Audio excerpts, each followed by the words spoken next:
Hi there, guys. Welcome to Sported. I'm Shane, and they've done it. Scotland have qualified for a World Cup finals for the first time in 28 years. They beat Denmark last night at a bouncing Hampden Park, so we'll talk about that. Wales are into the playoffs after a stunning hat-trick from Harry Wilson.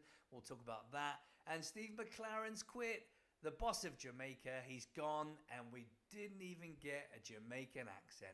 Steve, what a letdown. Rascal.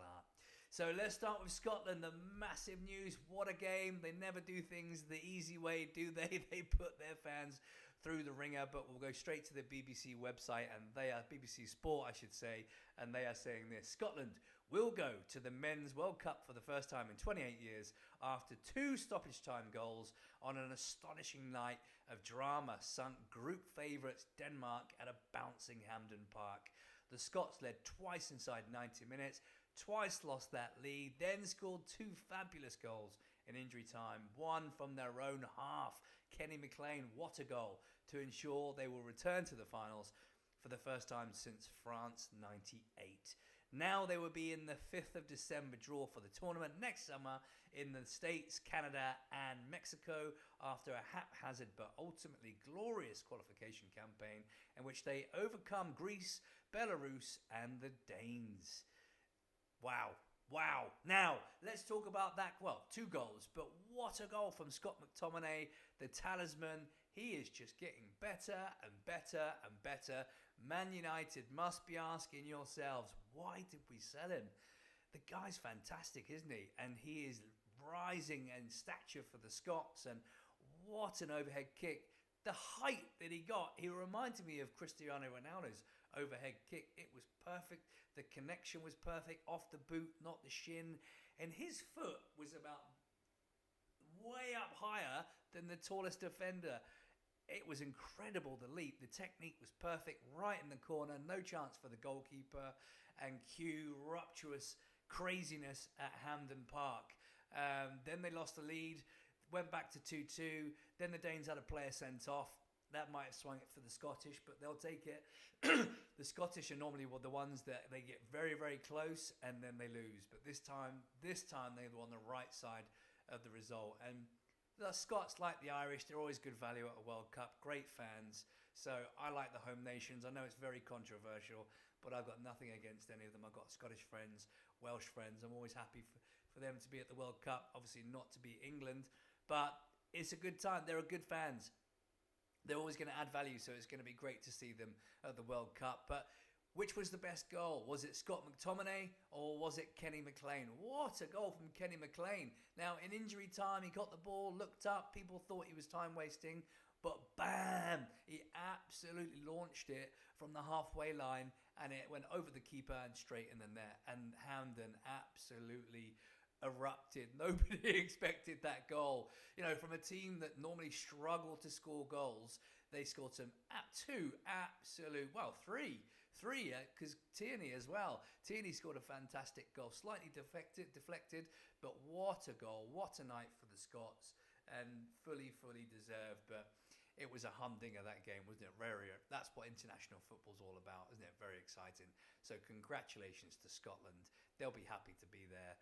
And it's about time. 28 years, a long time.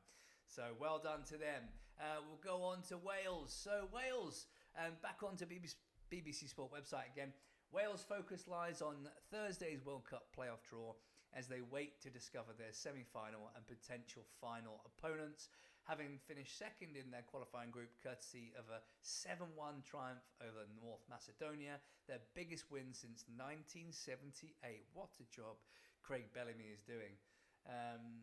They will face either Albania, Bosnia and Herzegovina, Kosovo or Republic of Ireland. Oh, that would be spicy. In that fixture on the 26th of March. Former Wales striker Rob Earnshaw believes the Dragons will relish a tie against any opponent on the back of their most recent result at Cardiff City Stadium. I know Craig Bellamy, I played with him, and his mentality is give us whoever, it doesn't matter. A lot of people were saying last night, do we really want Republic of Ireland as it's that derby feel? I think a lot of people didn't, but for me, that would be incredible. And it would. I don't think they could fear anybody. And much like Scott McTominay for Scotland, Harry Wilson, he scored a hat-trick. What a performance from him. And since his Liverpool days, I liked him. He was good back in the day, but a bit lightweight. And you worried if he had the physicality for the Premier League. But over time, he's obviously filled out, gained experience, he's become a bit more match savvy. Always had that culture's left foot, great from free kicks, scored a fantastic free kick last night, and has grown in stature and looks absolute quality now, doesn't he? And he's getting game time week in, week out at Fulham, which helps. And so the move away from Liverpool has really worked for him. So I'm happy for him, because there's no doubt he's a quality, cultured footballer. That left foot is absolutely, is silky. So congratulations to them. And we'll see how they get on. They're 34th in the FIFA World Rankings, with Albania 61st, Republic of Ireland 62nd, Bosnia 75th, and Kosovo 84th. So as rankings go, they are the favourites. But as we know it, when it comes to a derby, if they do draw Ireland, then the rankings go out the window, really, don't they? So, and the Irish are always up for it. And congratulations to the Irish as well. They did it. A hat-trick from Troy Parrott. There's been what a couple of days of football. Again, a hat-trick from him, and scoring in injury time when oh my God, Szoboszlai, what were you doing? When he was giving it all this to the fans, and karma came back on him instantly, didn't it? And he was devastated in tears at the end. Poor guy. I think he'll learn his lesson that way, not to do that again. And the Irish never gave up. Kelleher, great ball in, knocked down by the defender, and touched in by Troy Parrott for his hat-trick. And Q, absolute delirium there in Ireland as well. So 2 nights of absolute classic international end-to-end, high stakes, winner takes all football. Winner takes all, I should say. Absolutely. This is why we love it. We love football when it's like this, when it means something.